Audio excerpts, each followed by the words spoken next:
The $50 million skill. Leonardo Dicaprio was paid $50 million for his role in Inception. Why? Hey guys, Aimon here, and this is where I explore my creative philosophy. Why was he paid so much money? That's more money than most people will earn in a lifetime. But he was paid $50 million for a role that probably took him a couple of months to actually act in and will entertain people for about 2.5 hours. Or like 9 hours in Inception's case. Okay, look, there was a few more actors that got paid way more than that, but they weren't round numbers like 50 million. And I like Leo and I liked Inception, so we're going with that one, all right? The $50 million skill is making people feel something. Now, if we think about that for a second, basically you go in, you sit down, you watch a movie of your choice, and it makes you feel emotions, whether you feel cool or you feel sad or you feel in love or any range of the emotions. Basically, that's what happens in a movie. And these actors get paid so much money to make you feel something.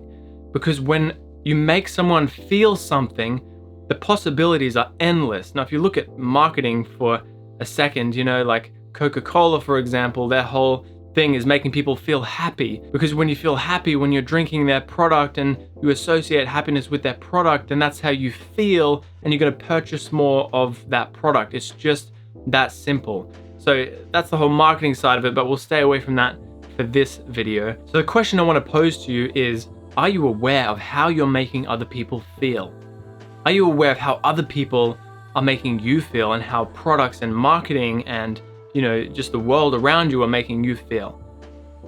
Because you can master this $50 million skill as well. And you may not get paid $50 million to do it because the acting industry is really competitive, okay? But you can have an impact which will equal the value of that as well. And you can receive a lot of value for how you are making other people feel. Whether it's monetary value, relationships, and again, this can all be perceived in like some sort of manipulation way, but that's not my intention. And if you're doing it in that way, don't do that. Come on, guys. We're all about creative philosophy here. So yeah, if you can master this $50 million skill, the opportunities that will open up in your life are insane. You can get your dream job. You can, get an insane amount of cash for that dream job. You can not work at all by doing things such as, YouTube or some kind of creative endeavor. I'm not saying this is the only skill that you need, but if you can master this skill, which is not necessarily a mainstream skill that people are actively trying to master, then a lot of the other skills that a lot of people are trying to master will become secondary, because you can do this thing, which is making people feel something. So how can you master the $50 million skill? Well, there's a few things that I have observed and experimented with in my life, which have allowed me to try and hone this skill, and that's definitely reaped major rewards for myself, both in my professional career, in my personal life as well. The first one, and this is the biggest one, and perhaps the most obvious, and we've talked about it a lot on the channel before, is storytelling. Now, obviously, that goes hand in hand with the acting, and the acting in this story, and the story is also the thing that draws you in, and then the emotions are the thing that, really make you feel something within that story. But you don't necessarily have to tell 2-hour stories to your friends. You can integrate stories into your everyday life and ultimately get people to feel more things. And when people are experiencing emotions around you, whether they're conscious or subconscious of it, they are going to remember that, and they're going to have a particular feeling towards you. Again, unless you're doing it in a horrible way and you're just telling evil stories and making people feel horrible, in which case they'll remember you for sure, but not for the reason you want. Now, the reason I talk about stories so much on this channel is because I really think it's an undervalued skill, and not undervalued on purpose. People just don't realize the real power of it. But if you notice, whenever you're listening to any kind of, podcast, audiobook, watching a movie, or listening to people talk, you can be talking about one thing or another, but the second someone starts telling a story, they're like, yeah, so there I was at this bridge and it was insane, and get ready for what happened next. Your mind just tunes straight into what they're saying.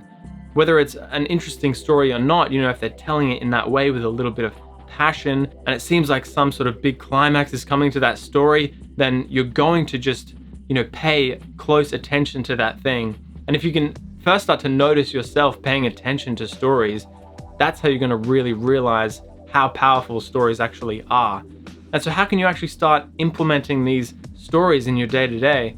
Well, I mean, firstly, you obviously have to remember to do it. But, next time you're sitting down with your friend and they're like, what's been happening with you? Instead of being like, I've been good and work's been good and, this is what's going on, which is just, small talk. When that's what people say, this small talk, if you can just dive immediately into a story and tell that story with conviction, and even if it's not the most exciting story in the world, every story does have a start, middle, and end.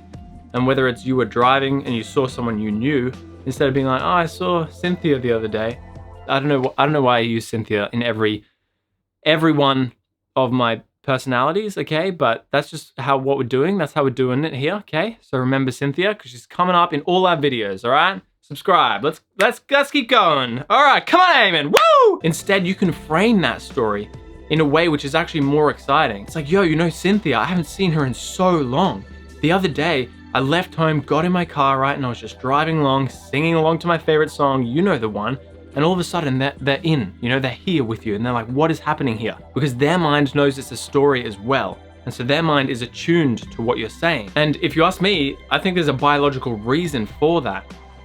Thousands and thousands of years ago, I'm not going to pretend like I know history, I definitely don't, okay? But native people from all different countries are, painting stories on caves, and they're grunting stories at each other, and literally story has been passed down through generations and generations to the point where now that we have the technology to actually do this thing and tell stories on camera and digitize it, which is amazing, and that's a whole thing in itself. But stories are ingrained in our culture and in our heritage, and that is the reason why story can make you feel something. If we can start to implement these little stories in our everyday lives, in our everyday interactions with people, they're going to remember you much more, and they're going to like you much more. And if you're doing it in a setting which is potentially going to advantage you, whether it's in a professional space or potential partner or just new friends or anything like that, you're going to captivate this audience, and just people are going to like you, and it's going to advance your life, right? The fact is, you hold people's attention through story much more than whether you're just saying facts, okay? And that's going to make people feel something. And again, this is part of the $50 million skill. This is why actors are paid so much goddamn money. So what else can we do to master this skill? Well, the second thing is obviously your body language and how you're actually conveying some of this information when you're telling stories and when you're communicating with people. And if you've noticed, it's something that I'm kind of trying to do as well. And I've been trying to hone this skill for a long period of time. And I've been making videos for almost 10 years now, even though you can't see most of them because I've deleted them all off the channel. But I'm sure at the very beginning, I was much more monotone and just sitting here and kind of normal. And that's okay. That's probably not going to get you, the viewer, entertained and engaged and keen to subscribe and keen to see what I'm talking about next. So your body language and your actual language and how you're actually communicating these things and your facial expressions, all of these things are going to contribute to how someone feels around you. Regardless of what you're saying, if you're telling a story or if you're just talking to someone, if you're doing it with passion and a little bit of intensity, but not too much, because I've done that sometimes and it can freak people out, okay? Then people will react to that in a positive way, and you'll see them in front of you feeling something and reacting to what you're saying in a positive way. And that visual feedback is going to make you more confident in what you're saying. So it's almost like a fake it till you make it kind of thing. So the third thing, and let's get a little bit woo-woo here, is going to be your energy and just generally how you present yourself, how you stand in an environment, and how you frame yourself, just how you actually are. And this is actually going to come down to, how comfortable you are with yourself.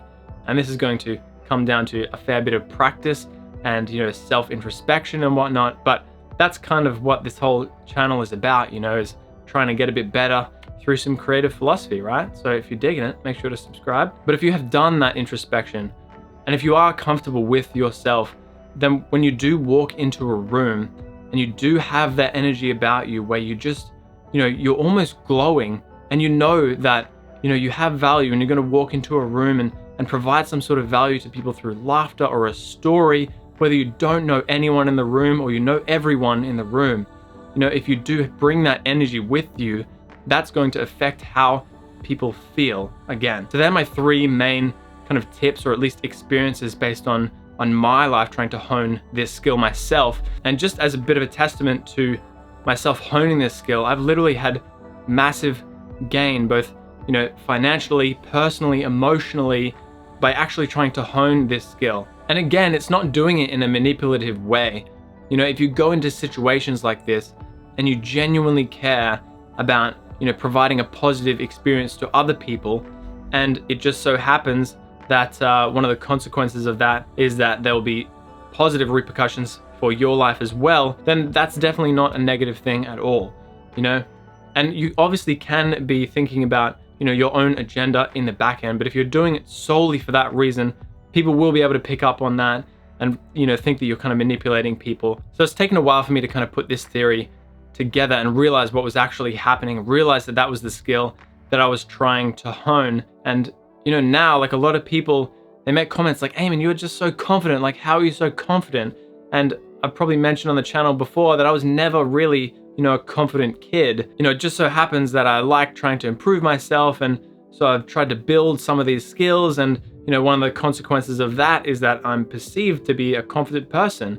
And so then, as I said, with that feedback loop before, it kind of happened where I turned into a confident person. So there are a lot of positive things that can come from you trying to hone the $50 million skill. And you are not only going to build awareness for, you know, your own physicality and, you know, practices, but you are also going to, you know, get a lot more people to like you and respond to you in a more positive way, and therefore, you know, recommend you to other people. Or, you know, when something comes up and someone's talking about something, they'll be like, I know exactly the person for that. Or they don't necessarily know why you're amazing, but it just so happens that subconsciously, whenever they're around you, they just feel so good. You know, we all have that one friend that we just love hanging out with, because whenever you're around them, you're just always laughing and you feel like you're a more confident version of yourself, and you're just happy and bubbly. And if you know Cracker Milk on YouTube, his name's Connor, huge shout out if you're watching this, bro. He knows that he's that kind of guy, and, you know, everybody that you talk to that hangs out with him would just do anything for him because they always feel so good around him. And so we all have a friend